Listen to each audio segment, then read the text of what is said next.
Before we dive in, here's another show you can enjoy in the True Story FM family of entertainment podcasts. Do you like movies? Do you like sports? I never played that sport on the screen, but I really enjoyed how the movie made me feel. Well then, have we got a show for you. The Adrian Moment is where my friend Ocean and I discuss the triangulation of sports, movies, and life. We dive deep into the movies, discussing how they relate to and have affected our lives. We will talk about why the sport matters to the movie, why you don't have to love the sport to enjoy the movie, and mine a few nuggets of meaning inside the story you may not have realized was really there. After listening to our show, come join us for more conversations about the movies that portray the thrill of victory and the agony of defeat. Find the Adrian Moment podcast on your favorite podcast app and join us while we cover the sports you love and the ones you never think about. You will never see sports or sport movies the same again. Hey, psst. Hey, you see that Snickers over there? If no one's looking, you should just take it. No! Don't listen to him, my son. That would be stealing, and stealing is a sin. Sin Schmin, it's a freaking Snickers bar. You deserve to have it. Sinning really satisfies you. Repent, my child. Virtue is the only real snack worth savoring. For that candy bar is merely a gateway to nougat damnation. Has this ever happened to you? Listening to the devil on one shoulder and an angel on the other, and you're not sure what to think? Then we're here to help. I'm Pete Wright. And I'm Tommy Metz III, and this season on All the Feelings, we're examining the 7 deadly sins. You know, the fun ones. And the 7 heavenly virtues. Which are also a thing. Through personal stories, historical oddities, and way too much embarrassment, we take you on a thrilling journey through all the goods and the bads you hear about in church.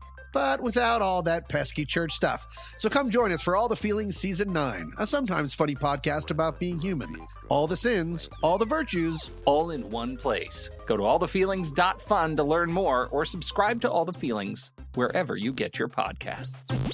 Game over. Hooked on you, baby, you're golden. Time moves, I never noticed, just can't get enough. Got me wonderstruck. Hello, everybody, and welcome to Make Me a Nerd. I am Mandy Kaplan, a mainstream Taylor Swift-loving mom whose mission it is to explore all things nerd culture, broaden my horizons, step out of my comfort zone. And today, I am really doing it.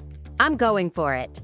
I recruited my guest today after meeting him. He's a brand new friend.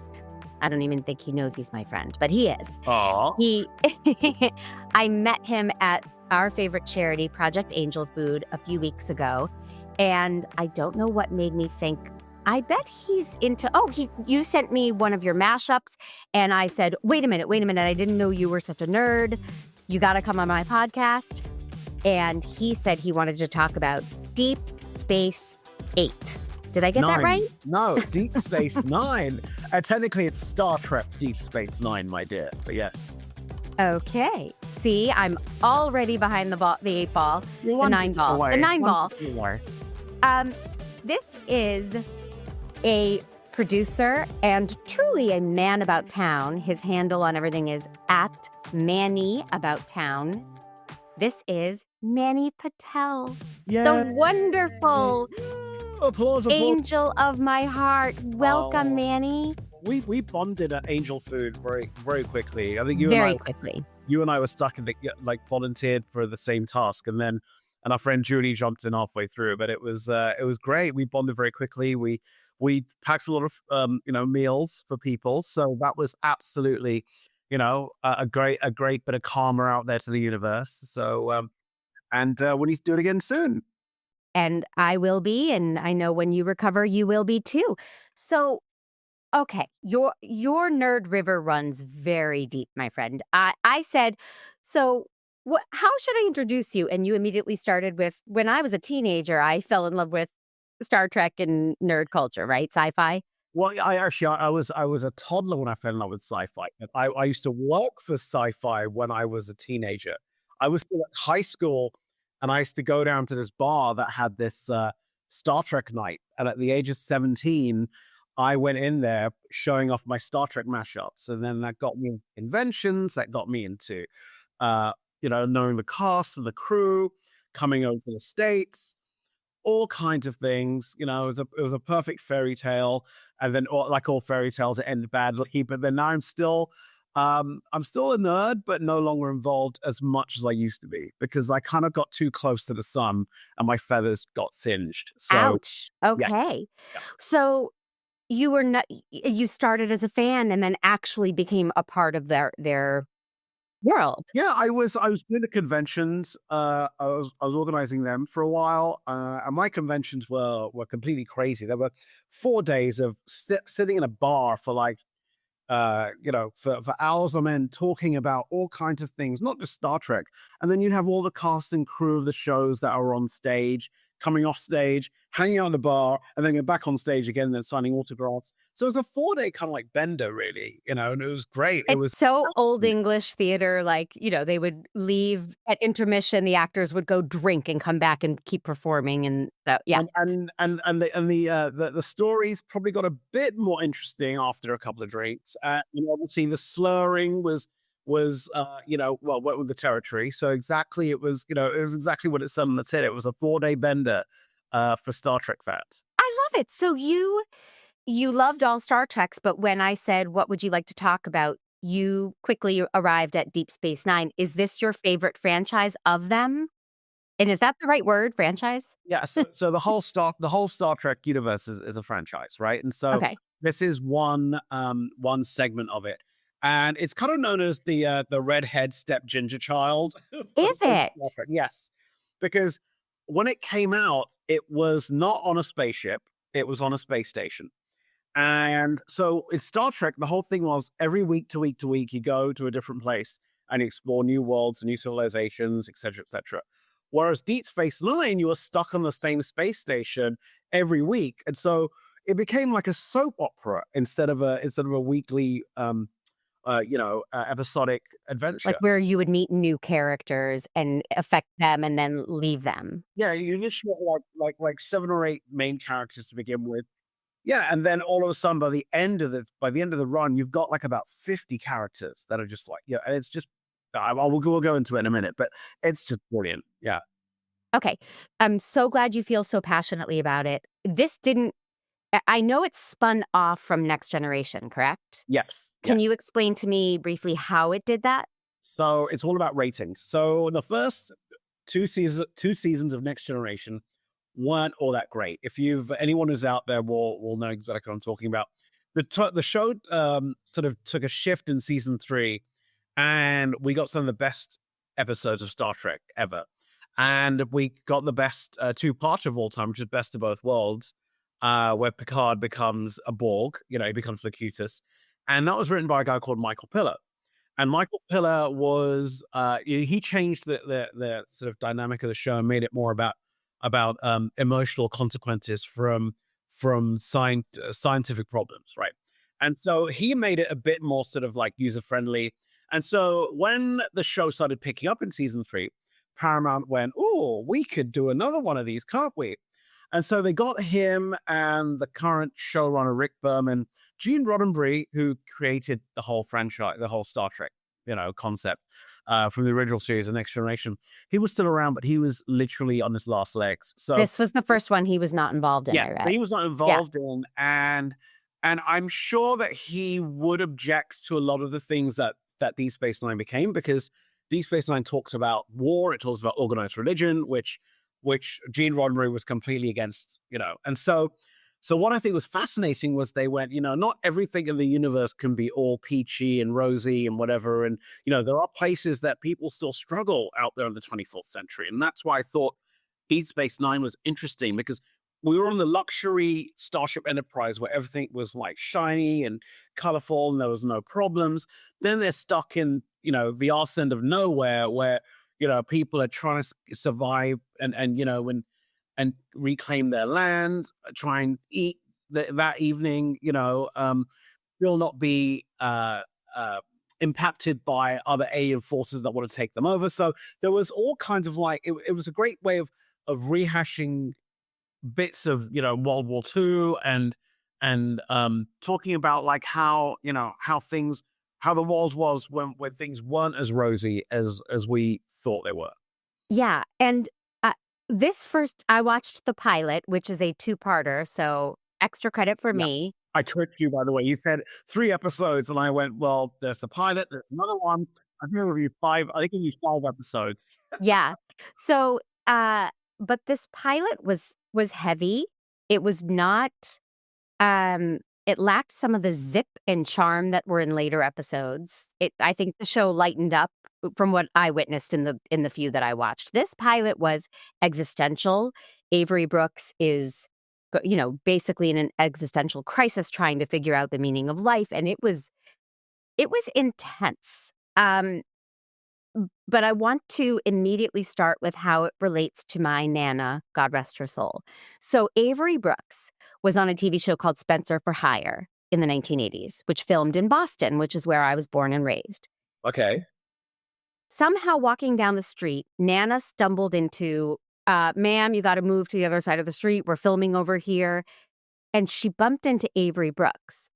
And I think all he said was like, "Oh, excuse me, ma'am," or something, and smiled at her and went the other way.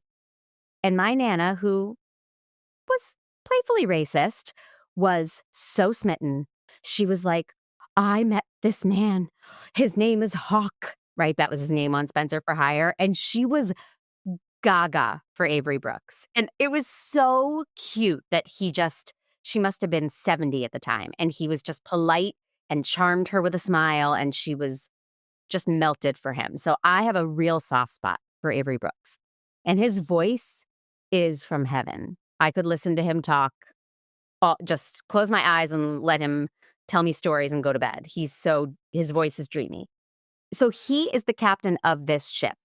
Yeah. Well, first of all, he was a commander of the space station.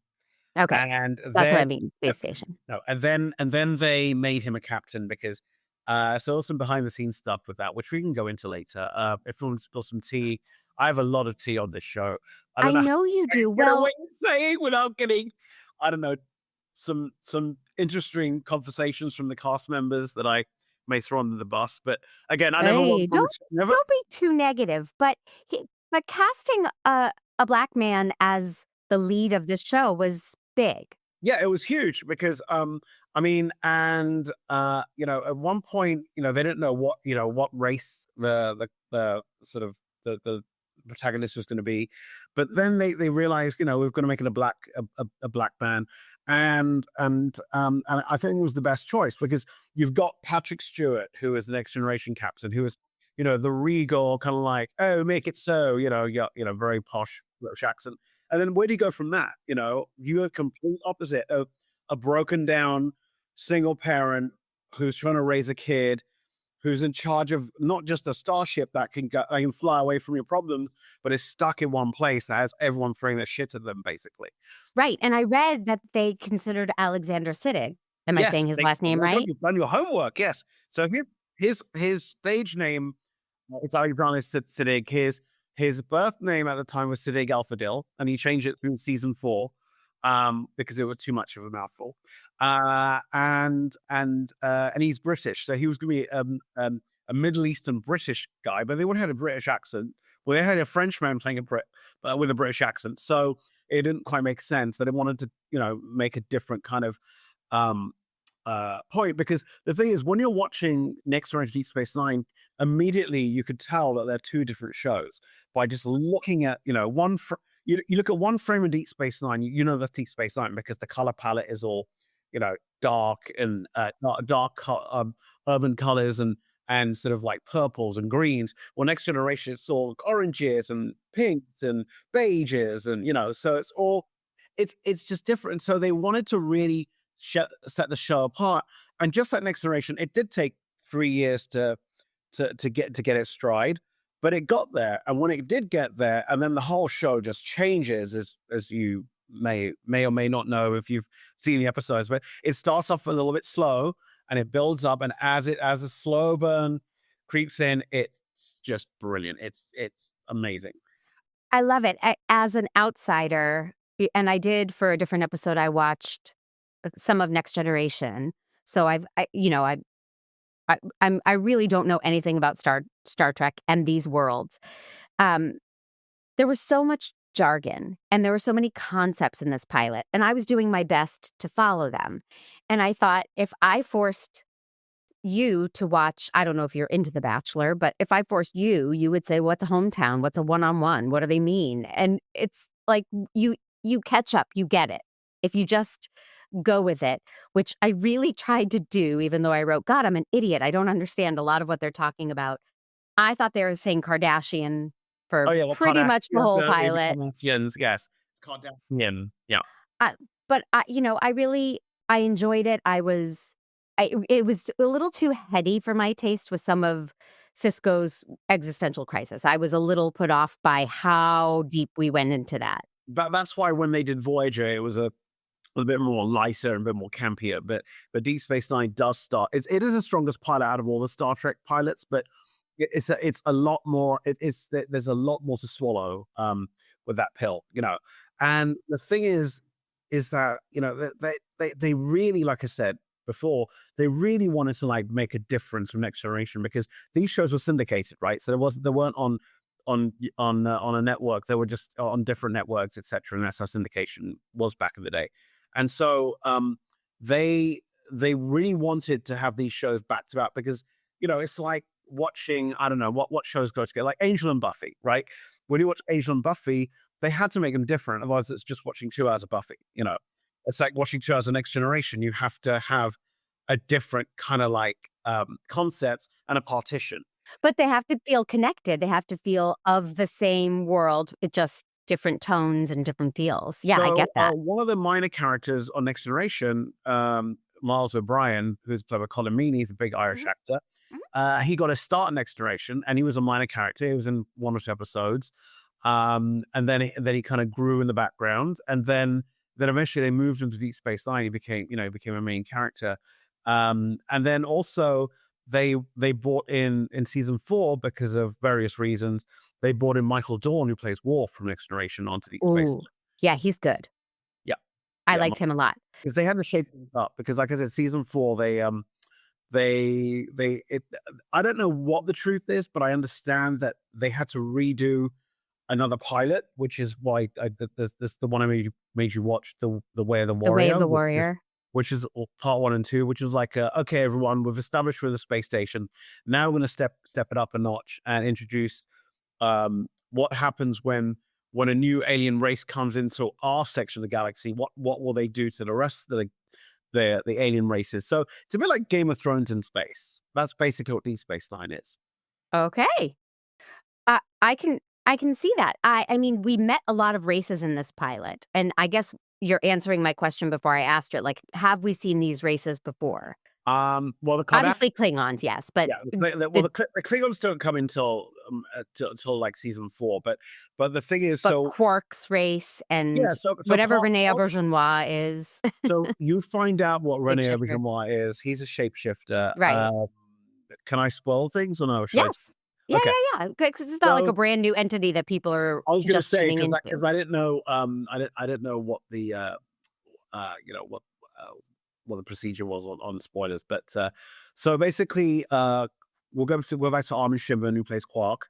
His Ferengi character, he actually played the first Ferengi in a TNG episode called The Outpost in season 1, and they were supposed to come and shake up the Star Trek franchise and be the Klingons and the new villains, and it just backfired. It was just a really bad execution. They turned to be a joke, so they made them a laughing stock. So they became the comic relief. So they ended up being a major race in Deep Space Nine, and then Rene Auberjonois' character Odo, you find out in season 3 where he came from. Because when you find out, because in the first episode, there's a wormhole and they go through it. And eventually they find out there's a massive force on the other side of that wormhole that want to come and take over everything. And they are Odo's people. They're called the Changelings. Started the Dominion. The Dominion is the big bad in Deep Space Nine. Well, I know him as like a singer from Broadway musicals, and I love Rene Auberjonois. Oh yeah, he was a great near and dear to my heart. when I worked at the academy, he would recognize me from the Star Trek conventions, and we would have the odd occasional, like, throwback. Yeah. But he was great. He was Yes. absolutely wonderful. Sadly, he's no longer with us. Him Yes. and another actor called Aaron Eisenberg, who plays Park, the Ferengi's nephew. He sadly passed away too. So there's a couple. Yeah. Well, I am making nerd progress, and I like to pat myself on the back. When I saw Quark and he started to speak, I thought, wait a minute, that's Buffy's principal. Yep, I that's know the that guy. And they filmed both those back to back, by the way. They filmed it at the same time. So he would come and do Deep Space Nine, and then he'll be out of make, come and do Buffy and come back again. Wow. So yeah. But this is about me, Manny, and I had never seen Buffy until 2 months ago. So now I'm nerd-educating myself about everything. Mighty, it's Yes, like, I know. I'm so pathetic. Okay, so we got through the pilot, although I want to give Deep Space Nine credit for inventing Siri or Alexa, because Dax says, "Computer, do this." that was in the original series back in 1966. So I mean, okay, so it's mind-blowing. They use it a bit more. They use it a bit more in Deep Space Nine, but mind-blowing technology, right? If it's 1966, you're like, whoa. There's no way anyone will ever speak to a screen and it's going to respond and do what you ask. And now look at us. Like, that's how we live our lives. So here's some tea for you about that. Yeah. So a computer voice from the original series and the Next Generation, and eventually Deep Space Nine. But so Deep Space Nine, there's another voice because it's a Cardassian station. Cardassian station. God, you got me saying Cardassian now. Cardassian station. Well, the Federation voice is actually voiced by Major Barrett Roddenberry, who's Gene Roddenberry's second wife, who is the mother of Rod Roddenberry, who I'm sure you'll be mentioning later on this podcast. But she was Gene Roddenberry's wife, and so she voiced the computer, and so that's the voices. And another bit of tea is they tried to record her voice right before she died, so they would then use her voice for AI like Siri and Alexa. But she said no, she didn't want to do it. Good for her. Yeah, but no, I thought it'd be great. Think of how many computers around the world that all sound like the Starship Enterprise or Deep Space Nine. Just I want to know what made you choose The Way of the Warrior. The next one we watched was season 4, episode 1. Okay, so the reason why I chose Way of the Warrior is because it was, if you're doing a beginner's guide to Star Trek, you want to show where something is at the start, where something gets to in the middle, and then you want them to think, oh my God, what happens at the end? Because because the first episode, as you kind of said, is very, very heavy and very deep. People do find it a little bit boring. But then when you watch Way of the Warrior, you've got like, oh my God, okay, what's happened in 3 years? It's like, wait, there's Klingons now, there's Worf here, there's space battles, there's an uprising, the Cardassians aren't the villain anymore now, the Dominion have thrown chaos into the Alpha Quadrant. There's all kinds of things. And then you're like, what has happened? So you want to go back and watch all of it to see where they got to. And then you want to see how it ends, the season 4. And then season 5, season 6, season 7, you have no idea what's to come. It's just, it's very similar to how Game of Thrones started off, where very small, very contained, and then it gets bigger and bigger and bigger, So that's how Deep Space Nine is. And in fact, 2 of the Game of Thrones guys actually worked on Deep Space Nine. Oh, okay. Interesting fact, yes. So let me, just for anybody listening who is like, wait, I've seen Deep Space Nine, but what episode are they talking about?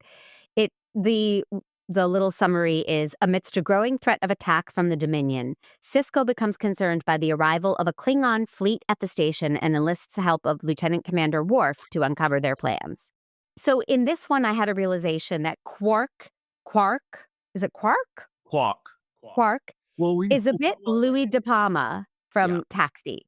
Are you like an old 80s Taxi fan? Not really, no, but I kind of get the reference. I got to try and get both your culture and my culture when I move to America. So it's right.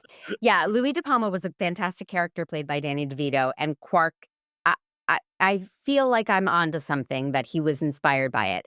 He looks at ladies lasciviously. He's always got some smart aleck comment. He's not afraid of getting up in people's business. So Well, remember, Quark is like the typical. It's like the Ferengi race are very much like your typical hard nut businessman. It's all about the profit margin. In all cultures we get those. I'm not a stereotypical have a stereotype for any culture, because there are Indian businessmen that are very large. There are Persian Jewish men. There are American Jewish businessmen who are just like that. So he's kind of the epitome of like your typical business person who just wants the sort of the profit margin, and who's a bit of a sexist, and who right. just basically But he and pisses everybody off all the time. At the same time, though, he does unify them, because they, like in every good story, everyone needs a good villain. I mean, he's That's not what really a Louie villain. de Palma does, Manny. I'm telling you, I'm onto something. Okay, you know how you said that you had to deep dive into this and no idea what you're doing. This is now we've now flipped roles, because this is exactly Right. what I feel like now. I feel like I have to like deep dive into Taxi. I wouldn't say that deep, but I think that what I'm realizing is when I'm watching these things that take place in outer space or other worlds or history, time travel, I'm always finding characters, very familiar characters from modern TV, and I recently, I can't remember who I said it about, but I was like, well, that Joey Tribbiani wouldn't have existed without that inspiration, and so I just like that you can pull out characters and say, well, they belong in the same category together, even though one is a Ferengi and one is a loud Italian from New York. And then you whack a bit of latex on them and prosthetics or whatever, and they're a brand new person. So yeah. I want to ask about that. How long did poor Armin? Again, I never worked on the show, but from all accounts, it was like some people were there for like 2 or 3 hours. Obviously, Nana visitor who plays Major Kira, she just had a nose thing, so that was took like 20 minutes. But I remember I went to Deep Space Nine sets a couple of times actually. Ooh. Right in the last couple of years of its run.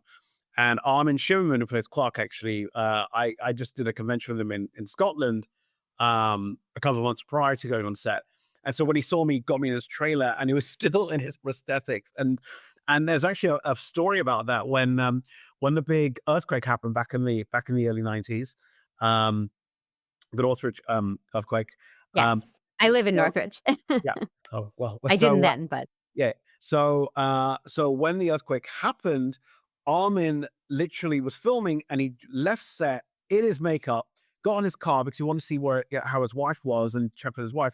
And he was in his car in the whole makeup of Quark going down the freeway, and he stopped, and this guy just looked at him and goes, wait a second. I've seen some pretty crazy things in LA, but this is unreal. And because it takes about 2 or 3 hours, from what I understand, to get into makeup. I think the process got a little bit faster as time went on, but then to take him out of the makeup takes another like at least an hour or so. yeah. Ooh. But that's why he could do Buffy and Deep Space Nine, because no one could recognize him, Except me. Yeah. Well, there we go. I'm smarter than the average bear. I was quite lost halfway through. This one had a lot to do with larger concepts. And granted, I had not watched every episode leading up to it. Do you ever feel lost, or are you always like, right, I know exactly what they're talking about and what race that is and what the war is and what the beef is? Oh yeah, you see, when it comes to stuff like that, I find complex storylines. I love that. I love that stuff. It's just amazing. Whereas, like, if it's a simple storyline, like one of the best episodes of Star Trek was of Exploration was The Inner Light, and I thought, this is such a simple story, but everyone loves it because it's simple. I like the really complex stuff. I like wait a second, I want like 8 storylines going on at once. I'm like, and that's why I love Deep Space Nine, because by the end of the 7th season, the last half of the season, there's like 10 plot points. There are 10 plot lines going on. and it's just amazing. It's just brilliant, and just to keep up with all those characters and all those situations, and just figuring out how it's all going to end, it was just brilliant. It was like a weekly treat tuning in. Yeah, I guess it's harder though because you're not seeing them, you're hearing about them. There's a lot of, "Captain, we know there's an aggressive race beyond the wormhole and they're planning this and they've invaded this planet," and we don't see that. Remember back when Star Trek: Deep Space Nine started, when they went, "Oh, there's a ship approaching," there was like a little blip on a screen, you know. But then as CGI came into effect and played a part in television eventually, they started showing off, like, you know, I remember the episode of Call to Arms, which is the season 5 finale. And they did the usual, like, "Oh, there's a Klingon and Federation task force that's coming in, and they destroyed all these shipyards and ships, etc."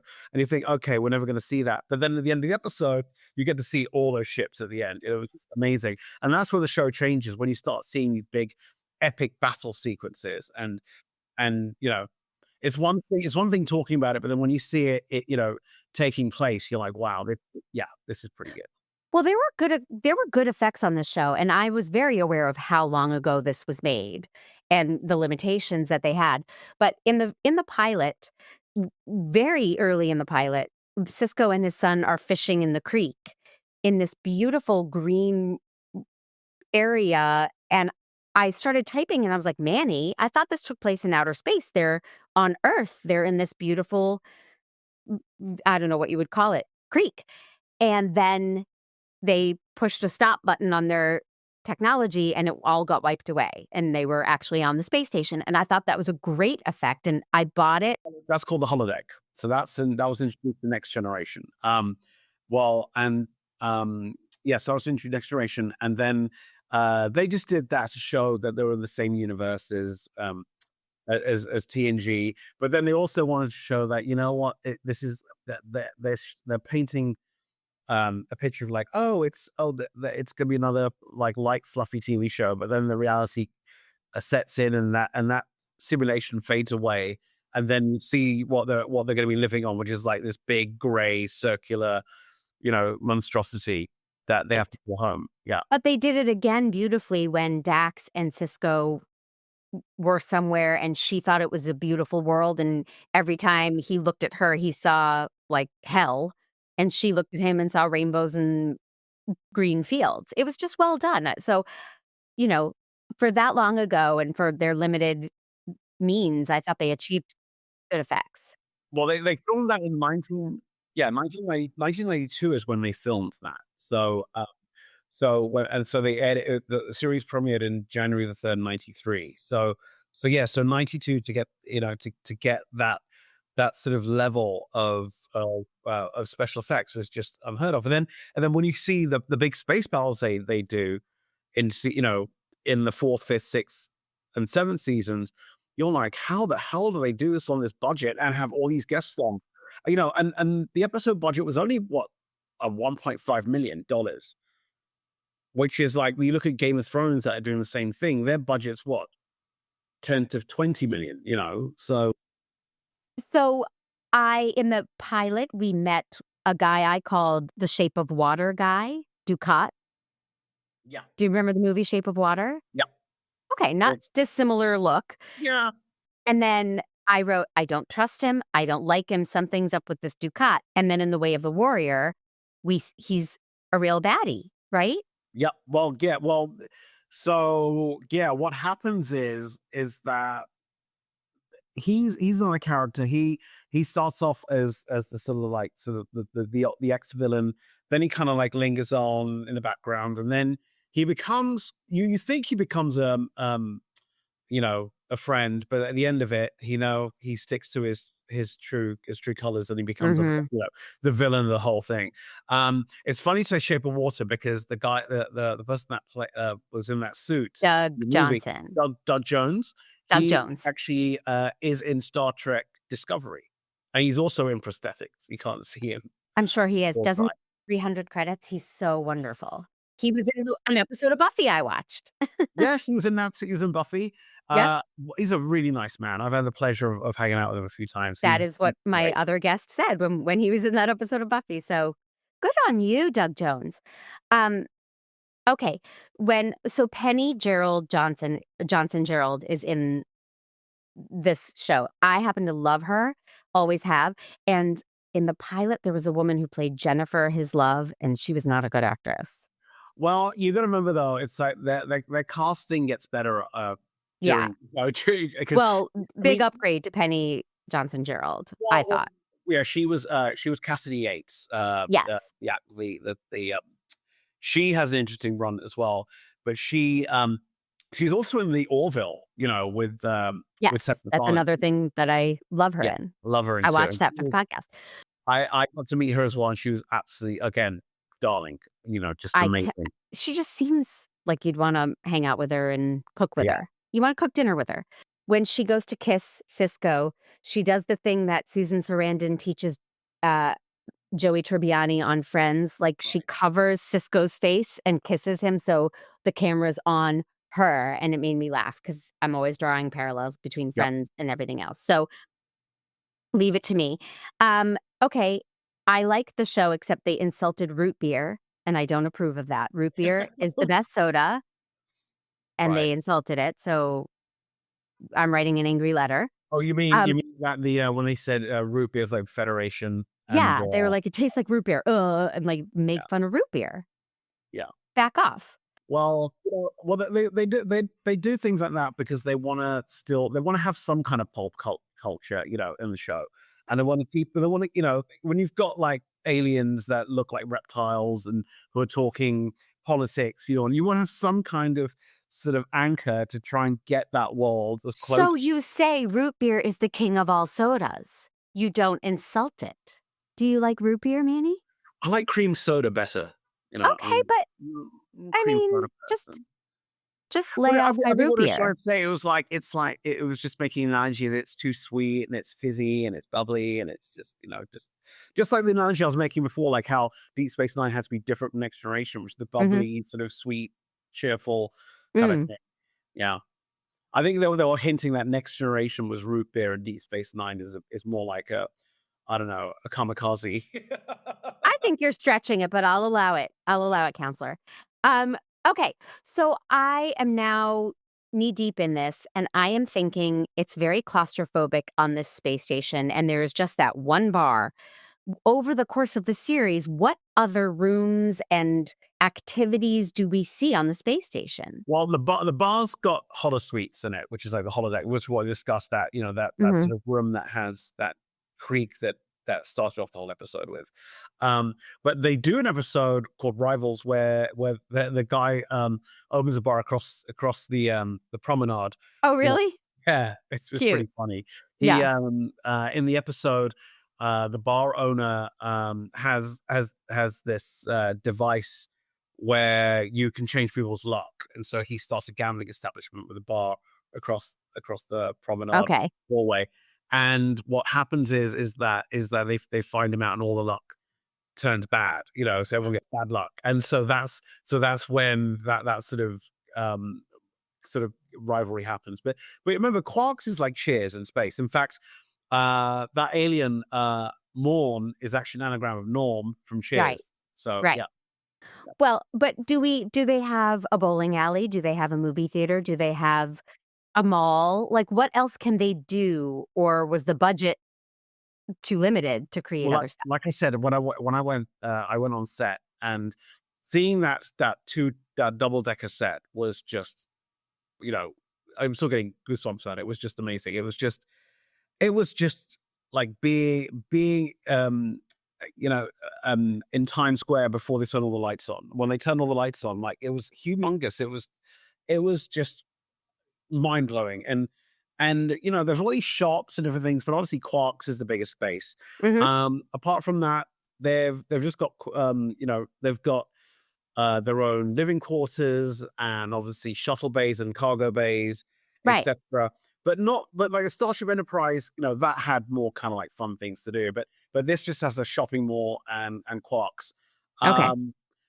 I mean, apart from that, you do have a massive wormhole that leads to halfway across the galaxy. So you don't really want to stay on the spaceship. You might just want to take a ship and do that. Just for like a weekend getaway. Yeah, exactly. You might Yeah. get killed on the way there, but it's something. Oh. It's the risk. Have fun for the whole family. Exactly. So I'm going to totally sidebar because you were talking about getting to see the set and the way your face lit up is wonderful. Have you done Rise of the Resistance at Disney World, Disneyland? I've done a lot of rides at Resistance. I haven't done the Resistance yet. No, I mean I've seen it. I didn't do the whole experience because I think I went there before. I was when it was just built. But they did have Star Trek: The Experience back in the day, which closed down. Oh, So okay. that was at Disney? No, it was in Las Vegas at the Hilton. And I've actually been there. I remember. My sister took me. That was a great ride. They recreated. I didn't do the ride, but I think I went to Quark's and I had a big blue drink. Big drinks. Yes. Yeah. They recreated Quark's there. I mean, it's not exactly the same, but it's a good facsimile. Yeah.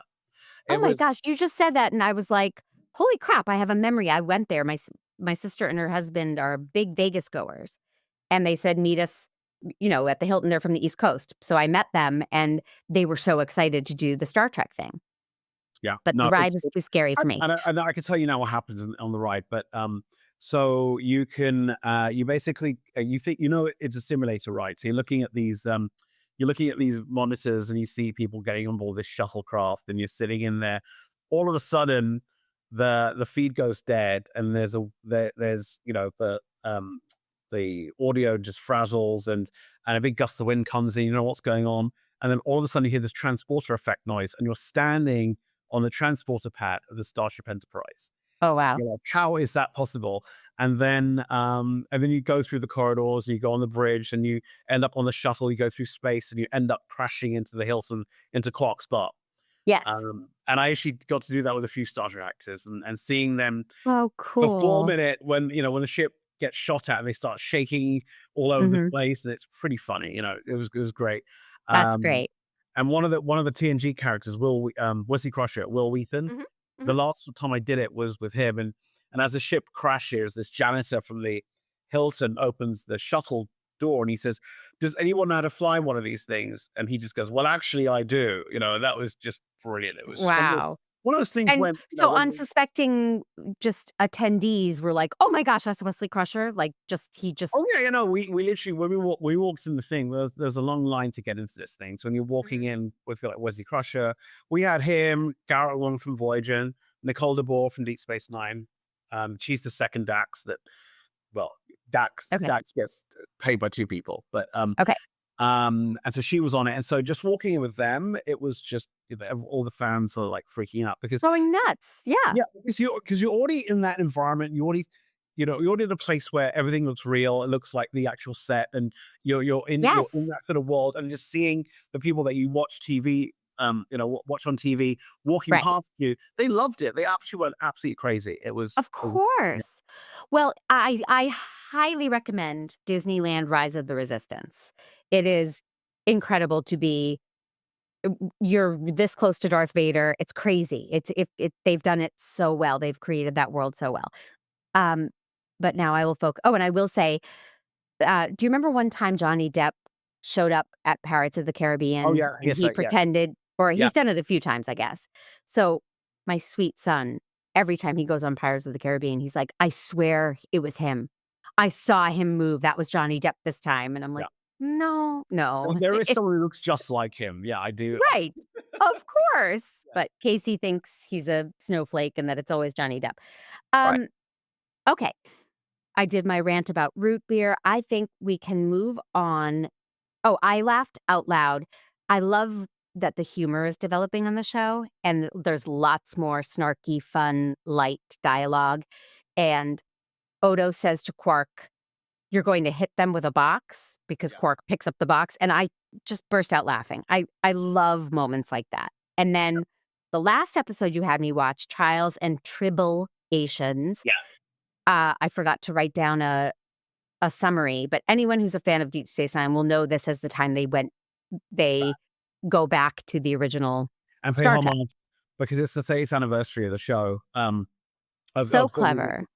And again, going back to your point about special effects, I mean, back in those days, doing, mirroring those sets and then putting actors into those, into those original scenes, that was unheard of.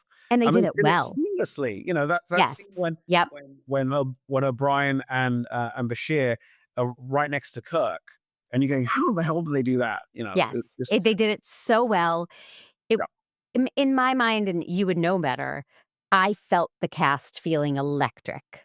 That this thing that they had grown up on, they were now a part of it. It had an energy to this episode that was so wonderful. Well, all those emotions actually came from the writers' room. So the writers' room on Deep Space Nine, they were all original series fans. They loved the original series. Voyager not as much so, but Deep Space Nine, they were hardcore Trek fans, and so that's why they got it so right. They talk about how fast the tribbles are multiplying because Spock mentioned it in the episode, and then even the little bits when all the tribbles fall on Kirk. And all the small little tribbles one by one, they matched it up with Dax throwing them. It was great. I know. So the tribbles take over. The tribbles are just these little furry balls. Yeah, it's its own race, and they're adorable, and they make cute little noises. But then they start to multiply and take over, and it becomes problematic. Unmuted pets, basically. Yeah. Yes, and there's a bomb in one tribble, and it's up to Cisco and Dax to find the bomb and get rid of it. Spoiler alert: they do. So. Yeah. A guy wanders onto the space station who I wrote down, what the hell? They couldn't get Henry Winkler. He was so Henry Winkler-esque. And he played Barry. Barry, that's the original guy. Yes, he's the original actor, yes. How many people can say I was on a show in 1966 as a guest star, and then they brought me back in 1995? The funny story is that the Deep Space Nine writers were at a restaurant in Hollywood, and when they came up with the concept of like, let's do Trials and Tribble-ations, if only we can get the original actor, and lo and behold, the actor was sitting a couple tables away. Shut up. Yeah, that's true. Yeah. Oh, that's incredible. That was from what from all my research, and of behind the scenes stuff, which I anything in Space Nine, I'm drawn to a magnet to. So I basically was researching all these old sort of interviews with Ron Moore and Ira Stephen Bear and etc. and all those other people. And in fact, I found out another piece of interesting information which involves a friend of mine. So and Armin Shimmerman. So Musical Mondays because you do your own thing. So Musical Mondays is run by a lady called Ishka. Yes, Ishka Mar. Yeah, Ishka. Yeah. So get this. So yesterday, Ishka's DJ Keith came over. We had a bit of a chinwag, and he said, "Oh, I didn't realize you're a big Star Trek fan. This one Deep Space Nine writer used to come to Ishka's nights back in the day, and they wrote Ishka into Deep Space Nine as Quark's mother." And I'm like, I was wondering how Ishka has the name of Quark's mom, and I've known Ishka for 20 years, and I finally dropped that Ishka was friends with one of the Deep Space Nine writers that wrote Ishka. That's fantastic. Isn't that brilliant? Yeah. And for those who don't know Musical Mondays, is it still happening? It is, yes. I was actually there last Monday, and where is it now? It's not a Rampage, or no? It's at the chapel at the Abbey. Okay. Yeah, I haven't been since it was, I think, Rampage, but people get up and do elaborate performances of musicals, and they lip sync. And it's what your miscast is like, but it's but it's improv. It's more improv than. And it's not real singing. It's lip syncing. Yeah, we sing. You sing, whereas like it's the same kind of like Yes, everybody should be laughing and celebrating and I loving musicals. And Ishka used to invite us. We would come perform at Musical Mondays. I don't know if she still does it. She would have real performances, like, now come promote your show, sing a couple songs. And so miscast would go do that. And Ishka was always so sweet. and kind, and she's wonderful. She yes. literally is like the mother of the Momos, they say, Musical Monday Yes. people. But no, she's still there, and I was just there last week because all my videos I have to have some outlet to promote them at, so I'm always there like Sally Field at a soap dish, seeing all my work on the screen. That is a reference I know, mister. Well, you just mentioned your videos. Why don't we take a moment now? Tell us about these videos, because I've seen several of them, and you have a very special talent. Well, I'm glad you recognize the talent. I won't bore you with the long history of them, but basically, music videos have been around at Star Trek conventions to show, for people to express their art, etc.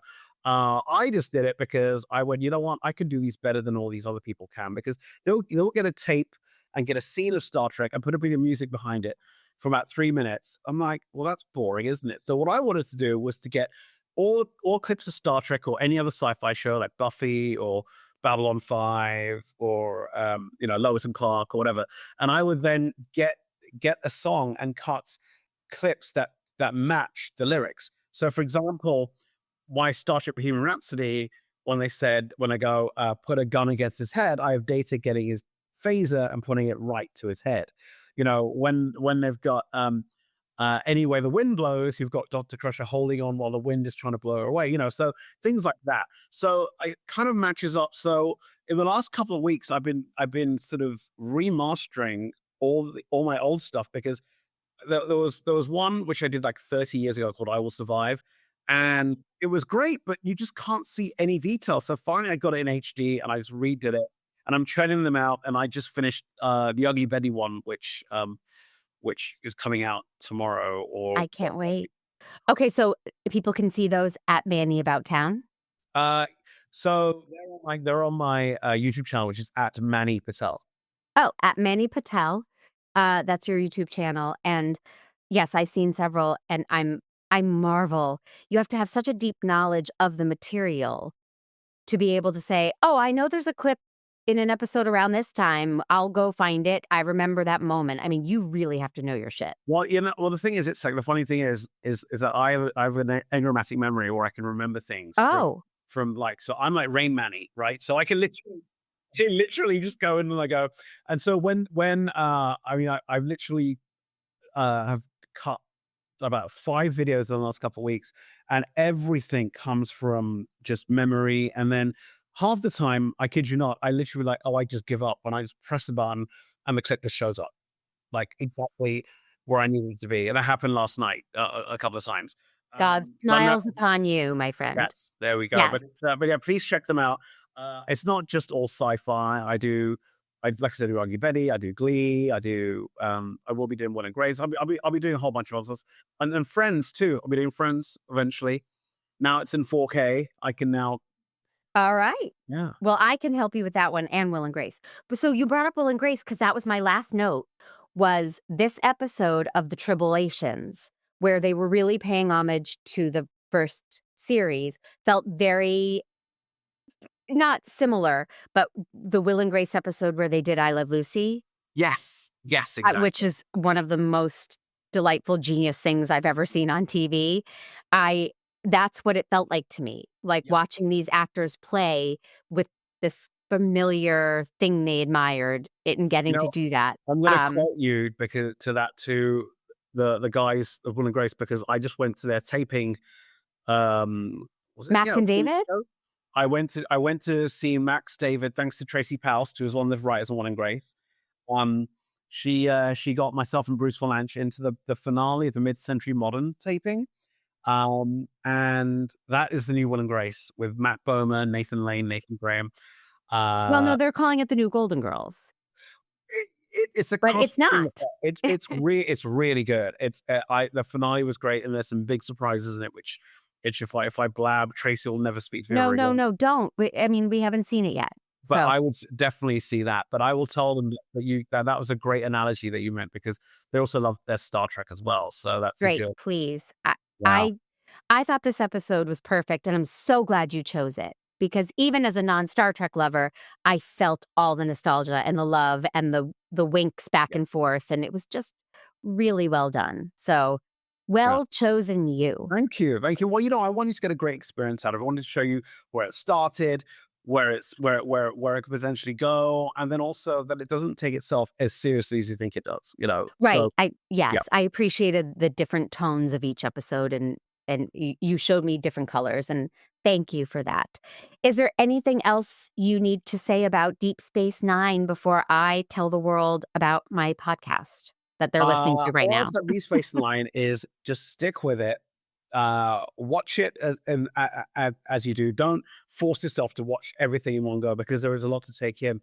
But just give it a go and let's just let it, let it absorb it, and get a good sense of what it is, because then you'll end up loving it. Then you just want more and more and more. And unfortunately, when you finish watching it, no other Star Trek show will compare to it. And that's the reality of it. It's maybe something's coming. Strange New Worlds or Brave New Worlds. What's it called? Don't even get me started. That's another podcast for us to have on that. That's I watched the musical episode and I liked it very much. I like the musical episode. It was fun. Strange New Worlds, I do like, but it's not on the same scale as Deep Space Nine. Deep Space Nine has this massive scale. Like I said, I love a good storyline which has got like 10 things going on at once and you got 50 characters. That's just me because my brain works that way. But other people, they like the simpler storyline, which is just that's me. There we go. There we go. All right. Well, hey everybody. Just so you know, Make Me a Nerd is a production of True Story FM, engineering by Pete Wright, the peerless Pete Wright, sorry. My theme song is Wonderstruck by Jane and the Boy. You can find me on socials at Mandy_Kaplan_Clavens on Instagram, or now I'm on Blue Sky at Mandy Miscast. If you're listening to this on Apple, please leave a 5-star review and write a review. Ask questions, pitch ideas. I really love hearing from you guys there. And if you're feeling really into it, please go to makemeanerd.com/join. And $5 a month gets you extra content. Your episodes come ad-free and early. And you're supporting my mission to nerducate myself and be a better Mandy. So please join the club. Thank you, Manny, for doing this, for jumping in and being so enthusiastic and knowledgeable and nerdy. I really, really appreciate it. Well, thank you for having me and letting me have this, this time. But I don't think we've really, talked about as much as we could do. We could do more of this. I love it. Well, of course, I know. These are just primers. So thank you. And to anyone keeping score, I keep saying Craven is coming up. I'm not sure it is. It's just not working out schedule-wise. Wheel of Time is coming up, and so is Survivor. So I'm branching out in all sorts of weird directions. Please join me on future episodes, and thank you for listening.